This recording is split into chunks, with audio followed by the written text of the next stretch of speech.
hello, welcome back to my channel Govind English Teacher. Today we are going to learn the importance of pronunciation and how one can acquire good pronunciation skills. Why should I have to learn pronunciation? Correct pronunciation is important for several reasons. First one, effective communication. Proper pronunciation ensures others can understand you easily. That facilitating effective communication, mispronunciation can lead to confusion, misunderstanding. Clear pronunciation enhances your credibility and professionalism. Correct pronunciation shows respect others, languages, and culture that you are speaking in, avoiding misinterpretations. Mispronunciation, pronouncing words can change their meaning entirely and leading to embarrassing, inappropriate situations. Accent reduction. For individuals, strong accent improving pronunciation can help better understood and reduce bias and discriminations. Correct pronunciation contributes effective, respectable, a clear communication. It is very essential in various aspects of your life. Now, here is an excellent, a great speaker is with us. He is a retired teacher. He is JVL Narsivarasar. He is an excellent writer and who got national awards and international awards also in his profession now. And he is going to share his experience how to acquire good pronunciation to be good communicator, and he is sharing his own personal experience because he worked some time with native speakers, that's reason, and now he is going to share. Please welcome back to my channel, sir. Please talk over on this topic. Good evening, all of you.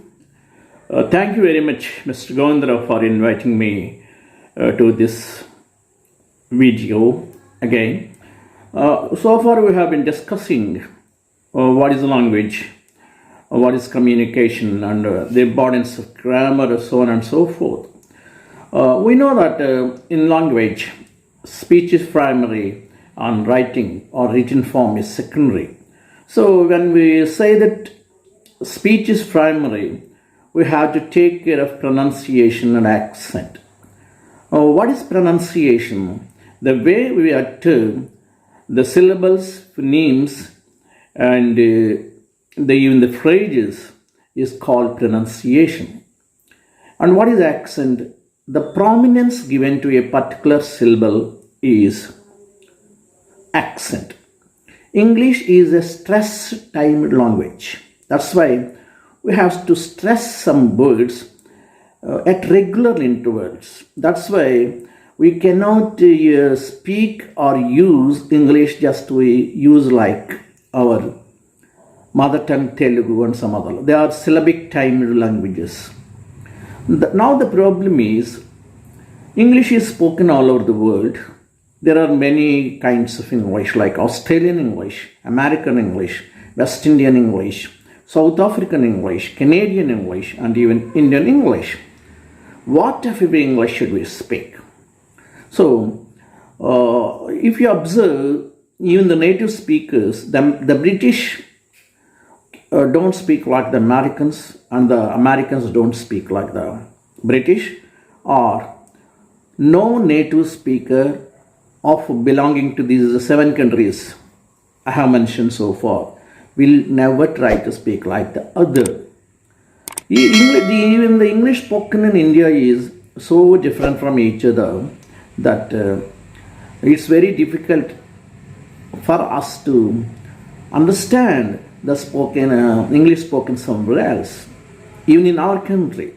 So if the problem is like this, you know how difficult it is to follow or understand the English spoken all over the world or across the globe. So that's why some people say that we should have to follow RP, that is received pronunciation.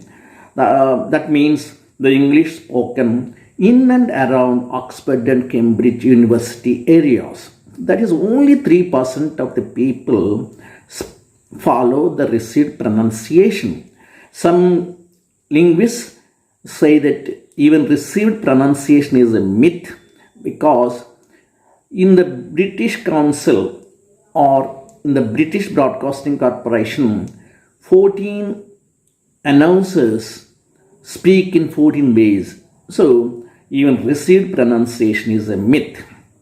Then what is the right pronunciation? So that's why some linguists or famous English professors say that we have to follow at least the intelligible pronunciation. That means when you speak something, it must be understood to all the speakers or all the users of English language across the world.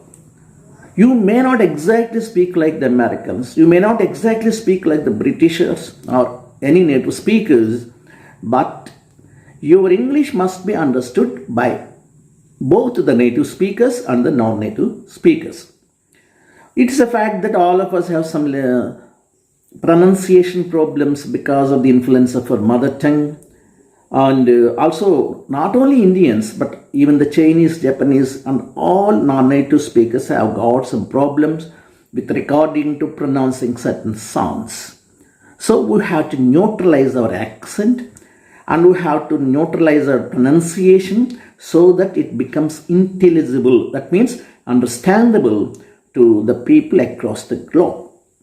If you expose yourself to different kinds of pronunciation, both native and non-native, then you will be able to understand all kinds of English without any problem. That is the only thing we have to do as far as the spoken form of English is concerned, because there is no guarantee that a speaker speaks with a particular accent or pronunciation. We have to listen to different kinds of pronunciation and accent all over the world. So you must be accustomed to listen to all kinds of or all varieties of English, and you should try to speak or understand English. For example, I worked with the two native speakers, Elizabeth and Lucy, who came from London and taught in different schools here, and I was very fortunate to work with them for 3 months here. I was able to understand their pronunciation. They were able to understand my English because I think my English sounded somewhat neutral, but not very local or regional English. So I could understand them. When they were teaching English in my school, my children couldn't understand their pronunciation, and even they couldn't understand what my children were saying. So I became a mediator between these two, and I was able to transact the business. So because of that exposure, I could understand how native speakers spoke living English, and when I spoke to them, I asked them whether they had any problems with recording to my pronunciation. They said that no, they could understand my English. That is enough. I never tried to imitate them because I know that I could never, or I will never try to speak like them. The only thing I can do is I have to understand when English spoken by the native speakers or the native speakers, and my aim is to make the native speakers and non-native speakers understand my English. If my pronunciation or my accent reaches that level, I will be satisfied. Thank you very much.